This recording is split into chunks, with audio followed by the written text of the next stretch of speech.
لو سألت حد عنده مشروع صغير وقلت له ايه هي اكبر مشاكلك، هيرد يقول لك التكلفة والمكسب. طيب الناس دي بتعمل ايه علشان تكسب وتزود ارباحها؟ وايه اول الحلول اللي ممكن تيجي في بالهم؟ ممكن مثلا يلجأ لزيادة الاسعار، او يحاول يزود كمية المبيعات، او يحاول يميز منتجاته مقارنة بالمنافسين، يعني يحسن في الجودة ويعمل قيمة مضافة، او يهتم اكتر بشكل الباكجينج من مبدأ يعني ان الجواب بيبان من عنوانه، او انه يعمل تشكيلة منتجات كبيرة مختلفة تساعده انه يبيع اكتر ويزود ارباحه. بس للاسف مش دي كل حاجة. اغلب التجار مش بيقدروا يعملوا الكلام ده بسبب ظروف العرض والطلب على المنتجات الغير مستقر، وانه محكوم بظروف السوق واسعار المنافسين، وكمان خوفهم من التكلفة الزيادة. ومن هنا تيجي حاجة اسمها فلسفة تخفيض التكاليف، ودي الانسب بالنسبة لهم، بس للاسف مش كتير يعرفوها. ودي من اهم اهدافها تخفيض التكلفة مع عدم التأثير على جودة المنتج. طب ازاي اعملها دي؟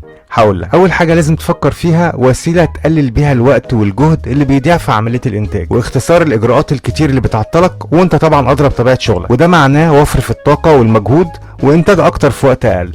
تاني حاجة ان احيانا بيكون في تفاصيل زيادة انت تعودت انك تعملها او تضيفها على منتجاتك، وفي النهاية هي مش بتضيف اي قيمة للمنتج ولا ليها اي تأثير غير انها بترفع تكلفتك على المدى البعيد، فدي لازم تستبعدها فورا. تالت حاجة التركيز دايما على السوق ومقارنة منتجاتك بمنتجات المنافسين والتحسين المستمر وبصفة دايمة. رابع حاجة انك تستخدم اشخاص مدربين وعندهم المهارة والخبرة لتجنب سوء الاستخدام او اهدار الخامات، لان ده هيزود الانتاجية ويقلل المصروفات. خامس حاجة التواجد المستمر على منصات السوشيال ميديا والترويج بشكل صحيح واستهداف الشريحة المناسبة. واخر حاجة اتباع قاعدة 20-80 لباريتو، وده عملت له فيديو لوحده ممكن تشوفه وتستفيد منه، وده كان جزء بسيط من بحث موضوعه تخفيض التكاليف بالمنظمات الصناعية.